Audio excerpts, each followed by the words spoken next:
The Brain Hack. Epigraph. I believe nothing lasts forever, not even myself. KX. Part 1. A Changed Man. I believe nothing lasts forever, not even myself. That cold certainty had been carved into me long before I learned its name. In the years that came before, negativity could shatter me with a single breath. But something ancient, something merciless, had performed a brain hack on the deepest circuits of my soul. The poison that once stained every thought no longer touched me. Anger and sorrow now slid off like rain on glass, and the sudden, unnatural calm left me hollow, unsettled, almost grieving the man who used to break so easily.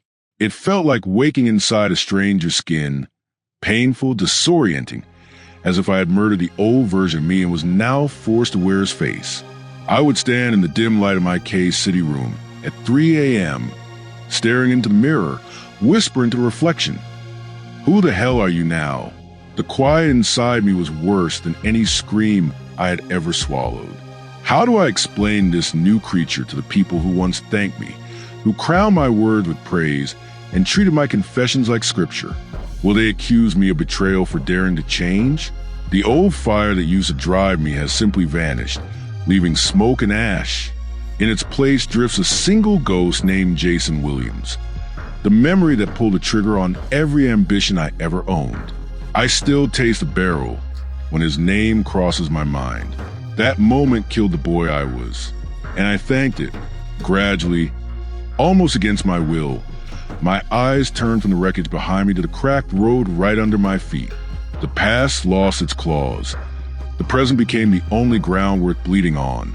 After 30 years of being conditioned by pain in Sad City where I used to live, I woke up one morning feeling reborn, as if every burden I had dragged since childhood had finally been cut loose.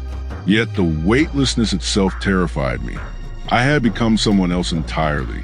6 figures now slept like contraband in a sock drawer, and the promise of more whispered in the dark. Financial stability should have felt like victory. Instead, it felt suspicious, tainted, almost deadly in its stillness. In a world as corrupted, how do you breathe without a budget when peace itself feels like a trap?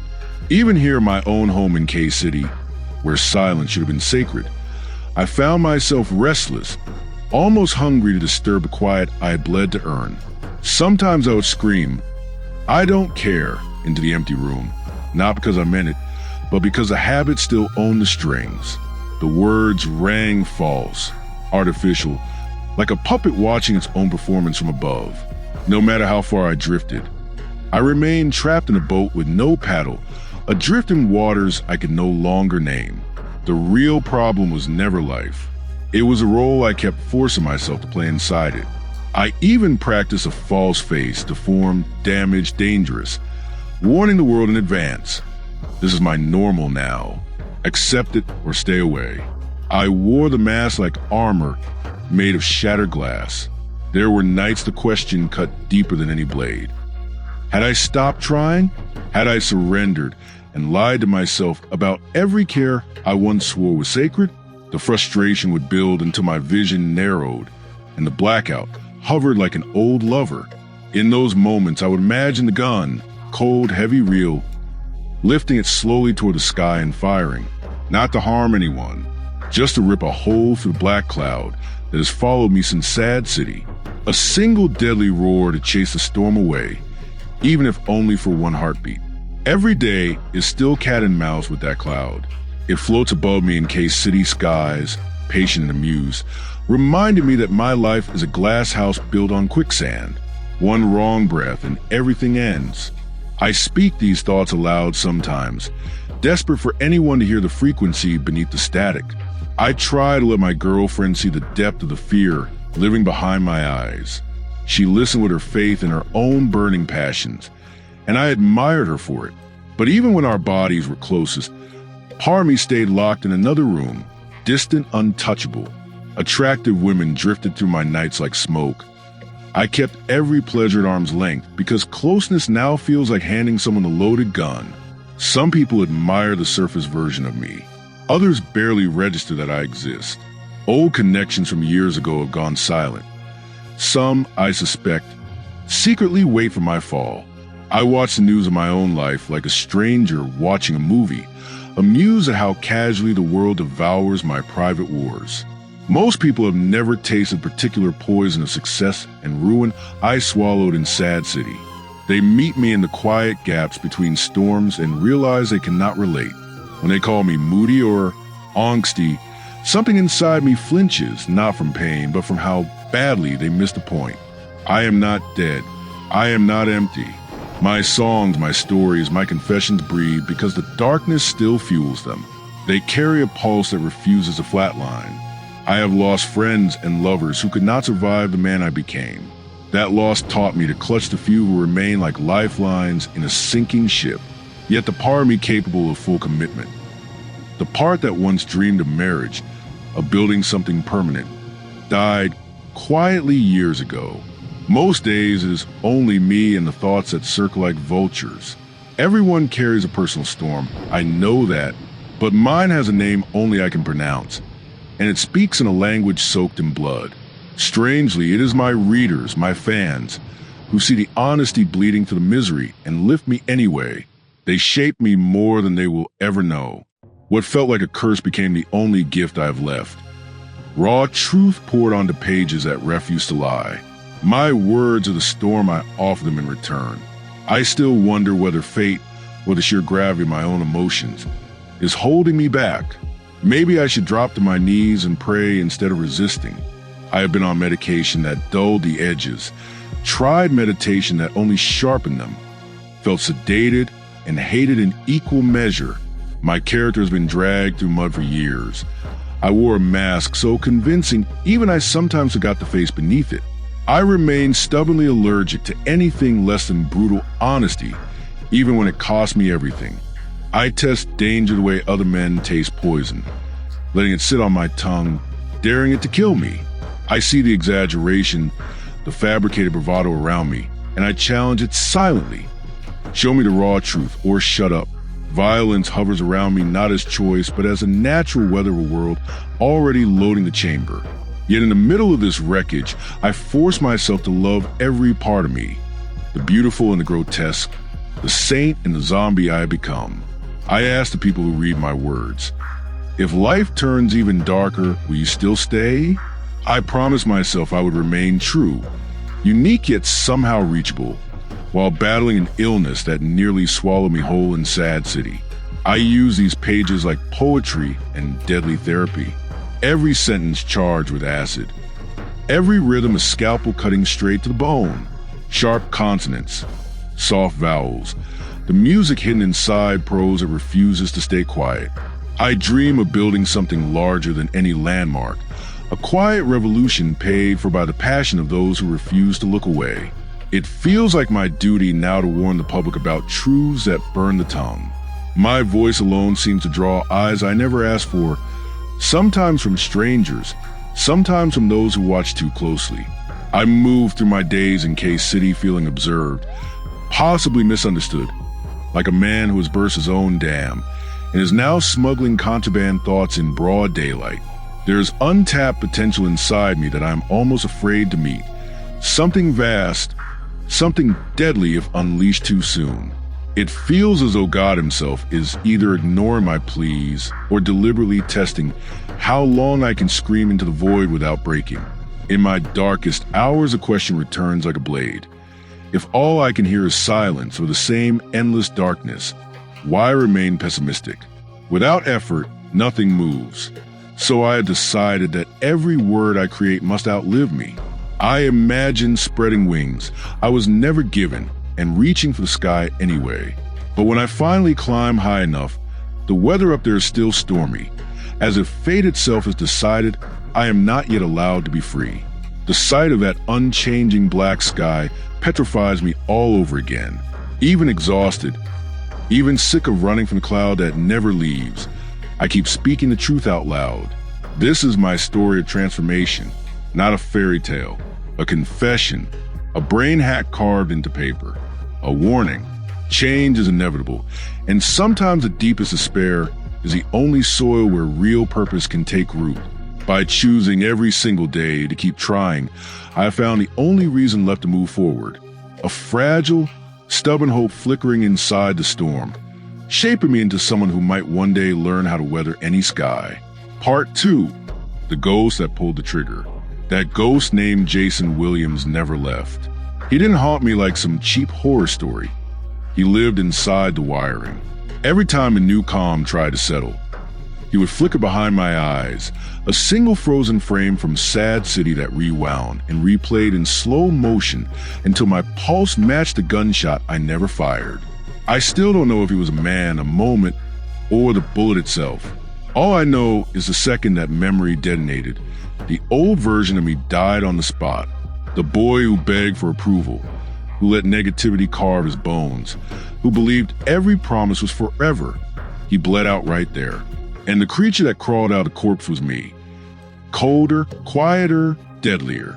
I used to think change would feel like sunrise. Instead, it felt like surgery without anesthetic. In Sad City, I had been conditioned for 30 years to expect pain as oxygen. Every loss, every betrayal. Every night, I swallowed pills that tasted like surrender. They wired my brain to flinch before the blow even landed. Medication numbed the edges until I felt like a passenger in my own skull. Meditation only sharpened the blade, turning the silence into a mirror that showed me the mask I'd been wearing so long I forgot the face underneath. I tested danger the way other men test lovers, letting it kiss my tongue, daring it to bite. I spoke truths that tasted like acid, because anything less felt like another lie. The world of bravado and fake kings around me made me sick. I saw the performance, the fabricated storms, and I called them out even when it cost me the last friends I had left. Those friends didn't survive the new me.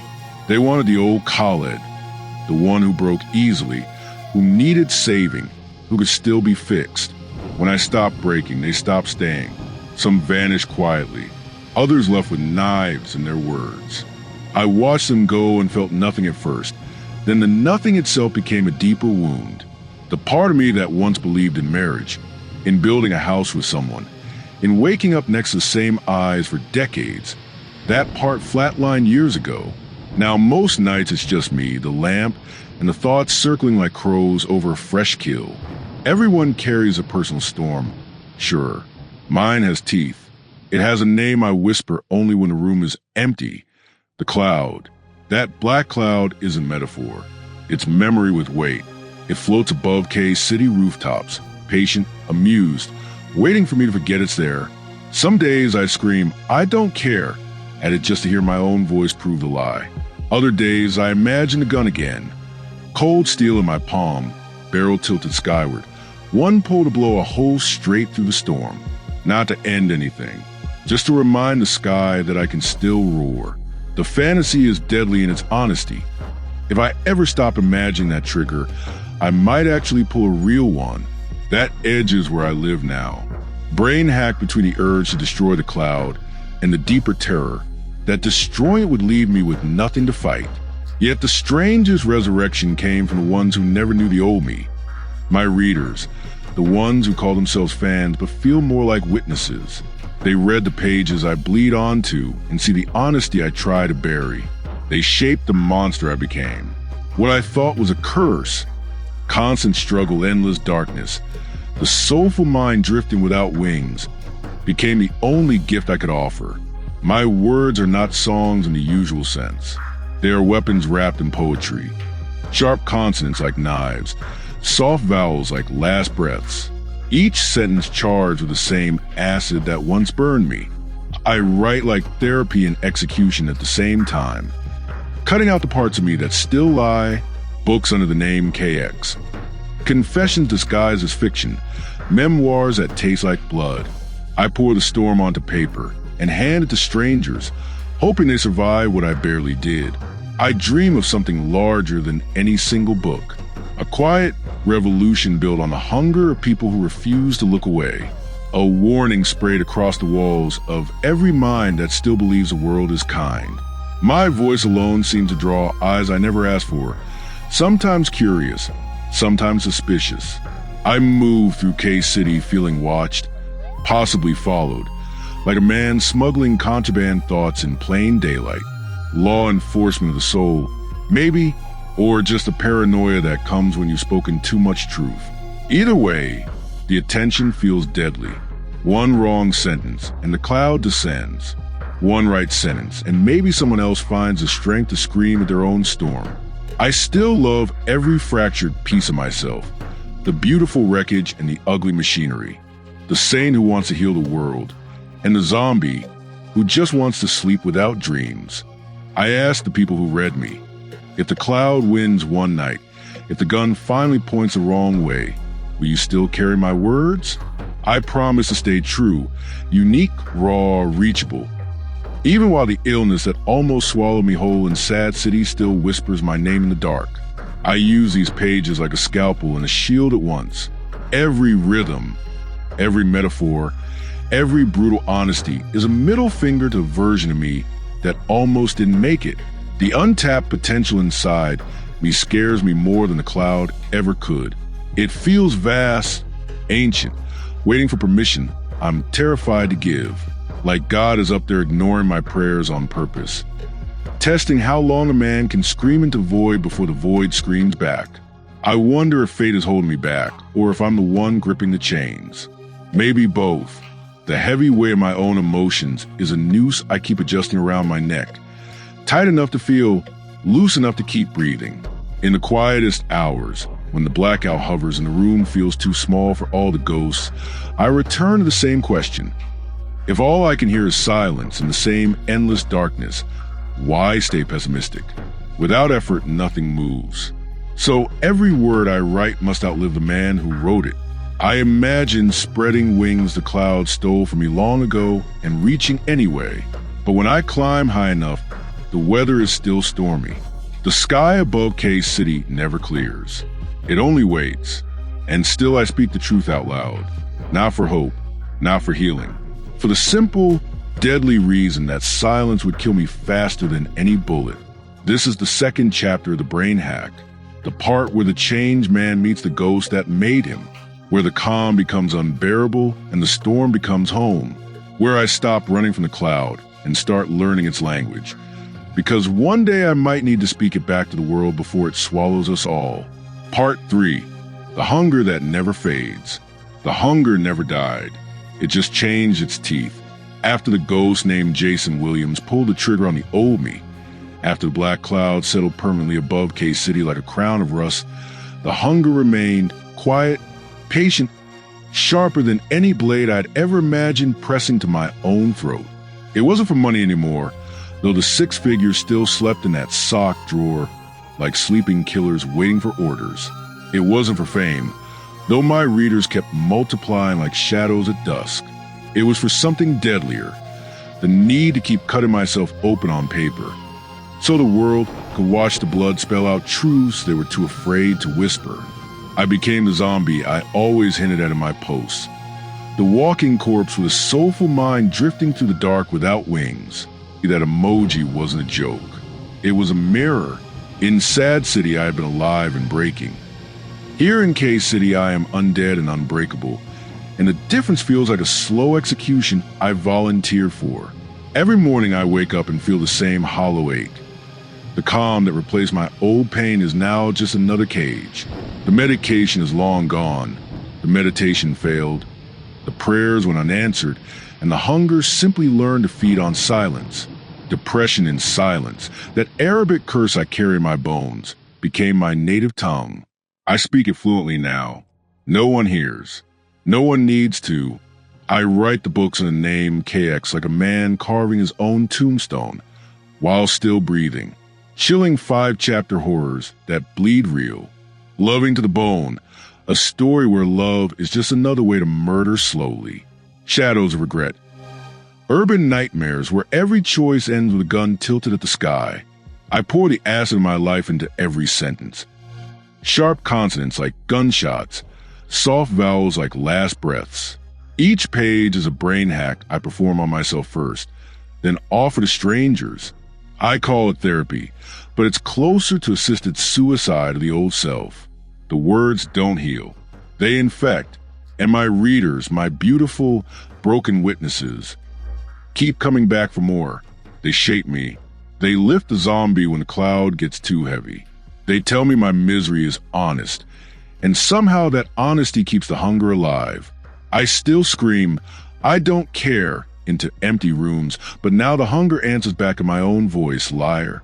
You care enough to keep bleeding for us." The girlfriend sees the surface. She sees a man who pays bills and writes at 3 a.m. She doesn't see the zombie fucking her, while part of me stays locked in the other room, watching from behind the cloud. Attractive women still drift through like smoke signals I refuse to answer. Closeness feels like loading the chamber for someone else. The part of me that could marry, could build, could commit, it was executed years ago in Sad City. All that remains is a hunger for connection without touching, for love without surviving it. Sometimes a hunger wears a face of violence. Killer Malan prays the Lord isn't a flex. It's a prayer I mutter when the blackout creeps close. I imagine the gun again, barrel to the sky, one shot to blow a hole for the cloud and let the real light in. Not suicide, execution of the storm. A deadly mercy killing of the thing that follows me everywhere. The fantasy is so vivid, I can smell the gunpowder in my sleep. But I never pull the real trigger, because the hunger won't let me.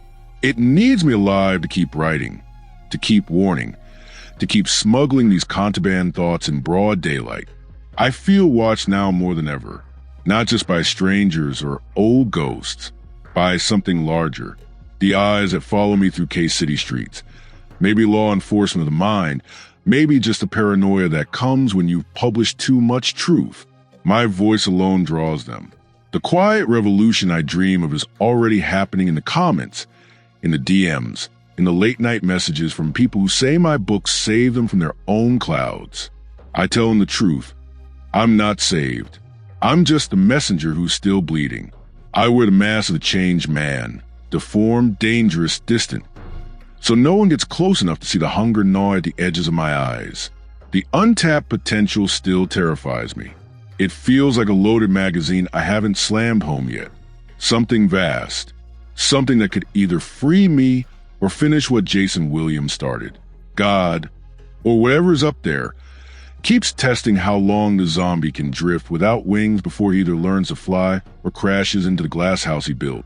The storm above K-City never clears. It only changes color. Sometimes regret, sometimes rage, sometimes a cold blue of pure detachment. And still the hunger refuses to fade. It keeps me writing when exhaustion wants to shut the laptop forever. It keeps me speaking truth when silence would be safer.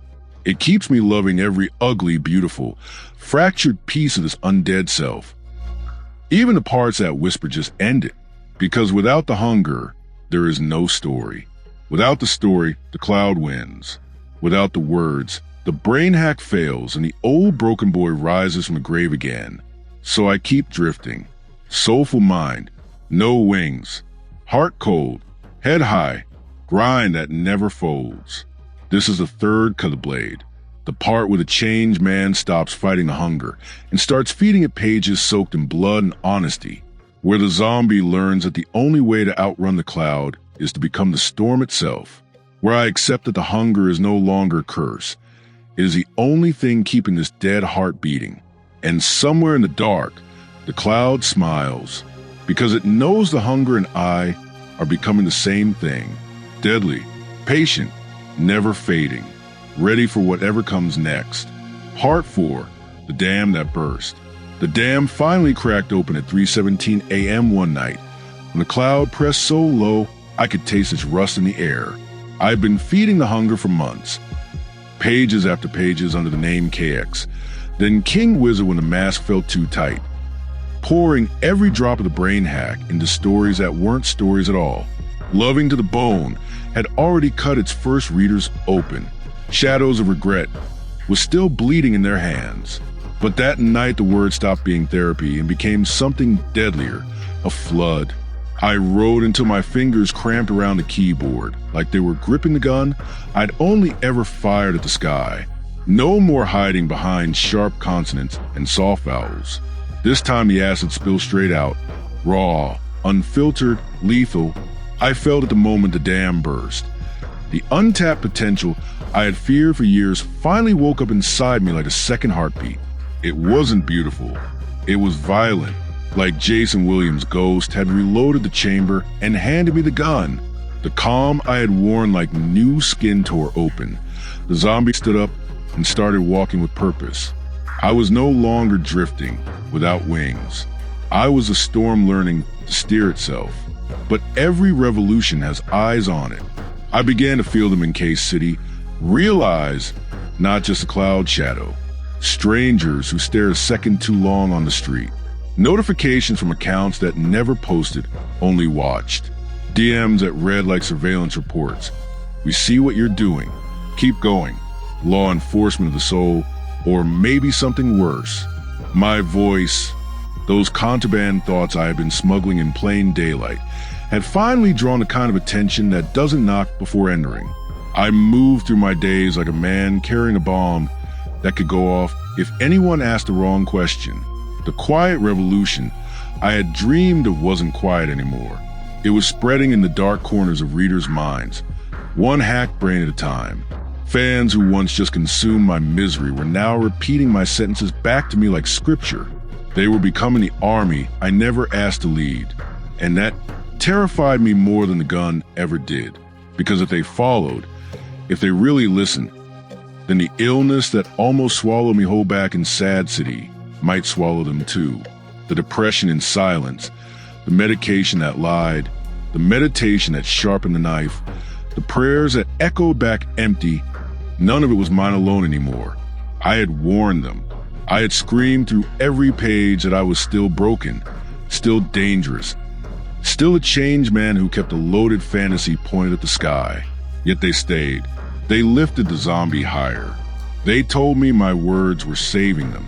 I asked the mirror every night, if the cloud wins, if I finally pull the real trigger instead of the imaginary one, will you still carry this? My girlfriend watched it all happen from the other side of the bed. She saw the man who paid the bills and kissed her forehead. She never saw the dam bursting behind my eyes. The part of me that had already decided marriage, home, forever were graves I refused to dig again. I kept her at the same arm's length. I kept every fleeting pleasure. Beautiful women still passed through like smoke, but I no longer even reached out. Touching anyone now felt like pressing the barrel to someone else's temple. The hunger had evolved. It no longer wanted connection. It wanted witnesses. It wanted the world to watch the zombie walk through fire and take notes. God, or whatever was up there testing me, finally spoke back through the silence, not with answers, with consequences. Every truth I released made the cloud heavier. Every book I finished made the watchers closer. The potential I had been afraid to meet was no longer waiting. It was using my hands. It was typing sentences that could either free me or finish what Sad City started. I imagined spreading the wings I never had and flying straight into the storm, only to realize the storm was me. The sky above Case City didn't clear. It turned into my reflection, black, endless, smiling with my own mouth. I still screamed, "I don't care," into the empty room, but now the room screamed back in my own voice. The puppet strings were gone. The false face of being deformed and damaged had fused to my real skin. I was the warning. I was the contraband. I was the man who had burst his own dam and was now drowning the world in the flood he created. The blackout still hovered. The gun still waited in the drawer next to the six figures. The hunger still refused to die, but something new had been born in the wreckage, a deadly clarity. I no longer ran from the cloud. I walked straight toward it, pages in one hand, ghosts in the other, ready to teach it my name. This is the fourth cut, the moment the changed man stops whispering and starts roaring. The brain hack is no longer just inside me, it's contagious. The revolution is no longer quiet. The dam is gone. The flood is here. And somewhere in the dark, the cloud finally stops smiling, because it knows the next part is the one where I decide whether to save the world with these words or burn it down with them. Part 5. The sky that refused to forgive. The flood from the burst dam never stopped. It just turned into rain that never ends. I sit here at the edge of another 3 a.m. in Case City, the laptop glowing like a dying star. and the hunger has finally eaten everything else. The changed man is gone. The zombie is still walking, but now his steps are slow, mechanical, each one heavier than the last. The black cloud no longer floats above me. It has lowered itself until it presses against my chest, inside my ribs, filling the space where a heart used to beat. I can breathe it now. I taste rust and old tears with every inhale. Jason Williams' ghost doesn't haunt me anymore. He won. He lives in the silence between my sentences, the pause before every period.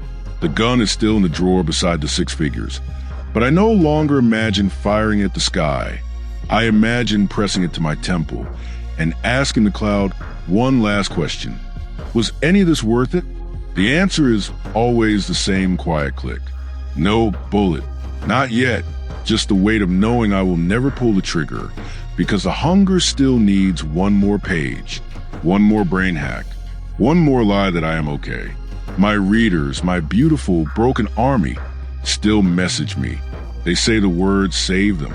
They say King Wizard showed them how to survive their own storms. I read every message and feel nothing but a dull, endless sadness, because I know the truth they can't see. I didn't survive mine. I just learned to walk through it while smiling for the camera. Loving to the bone, cut them open the way it cut me. Shadows of regret made them cry the tears I stopped crying years ago. They think the revolution is happening. I know it's only smoke rising from a house that already burned down in Sad City. The girlfriend sleeps in the next room. I haven't touched her in weeks. Not because I don't want to, but because closeness now feels like handing her the same gun I keep fantasizing about. Every attractive face that passes through my life is just another ghost I refuse to let in.